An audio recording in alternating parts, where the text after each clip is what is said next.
d'extraction de sable, ce serait un déni de démocratie.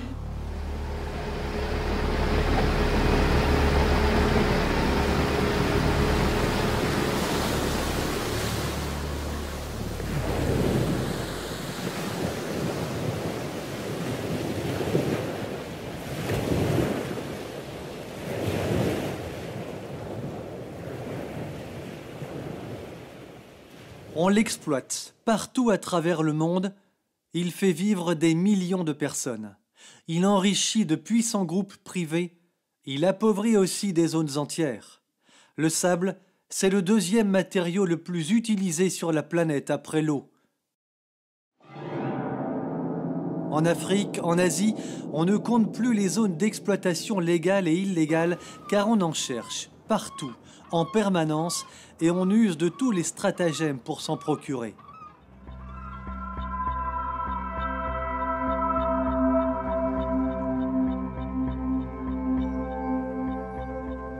Pourquoi cette frénésie pour un élément de la nature qui semble à première vue tout ce qu'il y a de plus banal? La première raison est qu'il sert à la fabrication de milliers de choses. Il fait partie intégrante de notre quotidien sans qu'on le sache. Le sable, on le trouve dans la fonderie, la fabrication du verre, les cosmétiques, la peinture, les dentifrices, les ordinateurs aussi. Mais le premier domaine dans lequel on trouve du sable est bien entendu dans le bâtiment. Dans les pays qui connaissent une explosion immobilière, les besoins sont colossaux et le commerce illégal se développe à grande vitesse. La France est également concernée par le phénomène. Ici, pas d'exploitation illégale, semble-t-il, mais de puissantes pressions sur les élus pour extraire ce sable si précieux. De Dunkerque à Bayonne, tout le littoral fait l'objet de la convoitise des cimentiers et autres groupes spécialisés dans l'agro-industrie. De plus en plus, les Français amoureux de leur littoral s'opposent à ces projets énormes. C'est le cas actuellement en Bretagne.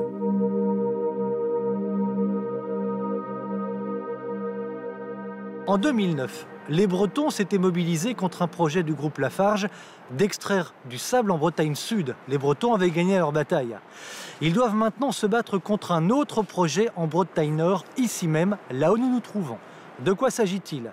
D'extraire 400 000 mètres cubes de sable chaque année, derrière moi, à environ 7 000 au large des côtes, un projet tout à fait délirant. Car s'il se faisait, il faut savoir que nous sommes ici coincés entre deux zones Natura 2000. La zone Natura 2000 dont nous parlons se trouve entre Perros-Guirec, Trébeurdin et Ploumanac. Une zone splendide, au paysage enchanteur.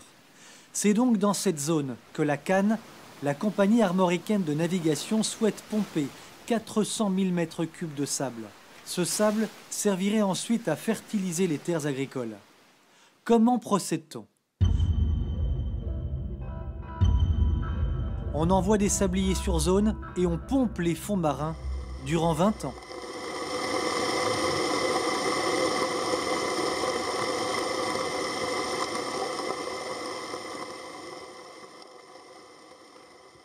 Avec un grand nombre d'amis amoureux de leur région, Alain Bidal se bat contre ce projet inique qui, selon lui, va détruire la faune et la flore. C'est une photographie qui a été prise, une photo aérienne qui a été prise au Glénan lorsqu'un bateau procédait à l'extraction de merle. On voit sur cette photo le bateau, le sablier, donc, qui pompe en ce moment. Le bateau traîne au sol un gros tuyau qui est un aspirateur et il remonte dans le bateau donc le granulat marin, le sable coquillé dont il a besoin. Il rejette ensuite l'eau qui est en excédent et c'est ce qui compose ce panache turbide. Et il va se redéposer un peu à l'image du volcan islandais qui, il y a 2 ou 3 ans, avait envahi un peu toute l'Europe. Il va se redéposer et sur le fond déposer un nuage de cendres, en gros c'est ça, hein, c'est une poussière, et il va tout étouffer en dessous. Donc on n'aura plus de faune, on n'aura plus de flore. Et le lançon, poisson fourrage des autres espèces, disparaîtra vraisemblablement en peu de temps. Pour cette raison notamment, les pêcheurs de la région sont très inquiets des conséquences d'un tel projet dans une zone aussi belle et aussi riche. Sur les pontons du port de Trébeurdin, nous avons rencontré ces derniers jours Serge Caher. patron pêcheur depuis des années. Totalement opposé, oui, complètement, parce que je pense que ça va dénaturer complètement les fonds sous-marins, quoi. Bon, au début, je ne savais pas comment il procédait le bateau. Ouais. Mais quand j'ai vu comment que ça se passait, donc en fin de compte, c'est une suceuse qui traîne sur le fond, quoi. Il ne garde pas tout le sable, il rejette une grande partie. Donc peut-être les 3/4, je crois, est rejeté donc, par rapport à ce qu'ils aspirent. Ce sont des endroits où les poissons viennent frayer et tout, quoi. Donc c'est évident qu'ils ne vont pas rester là. Ce projet d'extraction, s'il venait à se faire, détruirait sans doute rapidement une bonne partie des activités touristiques de la région, à commencer par la plongée. Depuis des années, la côte de Granit Rose est très prisée pour ses fonds marins.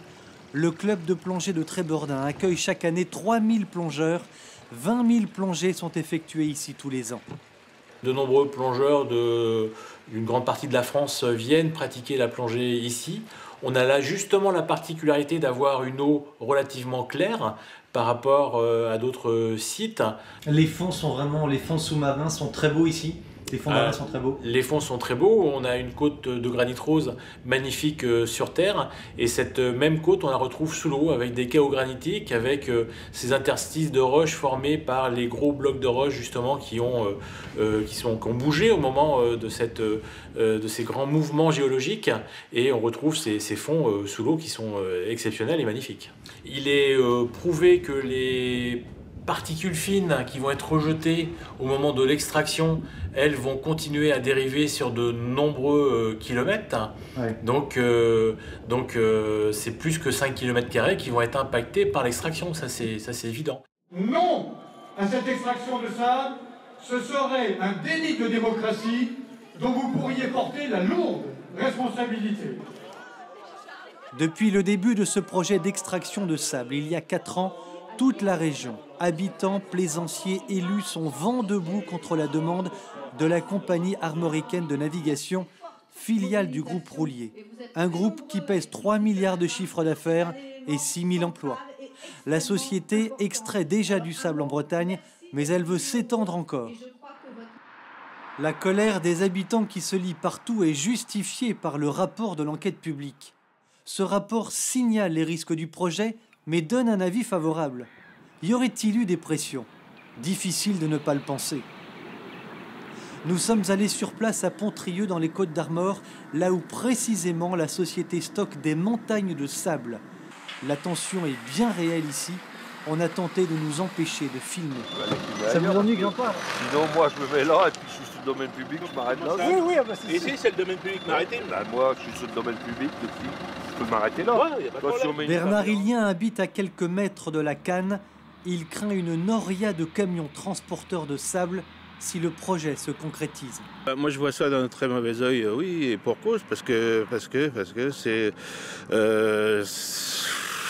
détruire. On essaye de faire vivre un port de plaisance à Pontrieux, et là, c'est la fin de ce port, parce que des camions, les Anglais qui viennent sur notre site en été, ils viennent là justement pour le cadre campagnard et bucolique de cet endroit. S'ils voient passer devant leur bateau l'été une noria de camions incessante, c'est évident qu'ils vont déserter notre petite ville. À plusieurs reprises, nous avons demandé à rencontrer la direction de la Canne, mais nous n'avons jamais été rappelés. Le message est clair. Si tu dis non, Macron, les Trégorois s'en souviendront. Si tu dis oui, ils s'en souviendront aussi. La décision finale est maintenant entre les mains du gouvernement et en particulier d'Emmanuel Macron, l'actuel ministre de l'économie et de l'industrie. On verra ce que décidera l'ancien banquier d'affaires. On verra si la colère de toute une région compte réellement pour lui ou si elle ne pèse rien.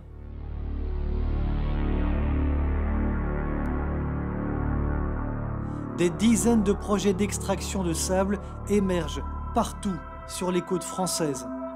Si les politiques continuaient de céder comme ils le font et dans bien d'autres secteurs au lobby, aux groupes industriels, aux cimentiers, ces extractions constitueraient un ravage de la faune et de la flore et un danger immédiat pour le littoral et pour ses habitants.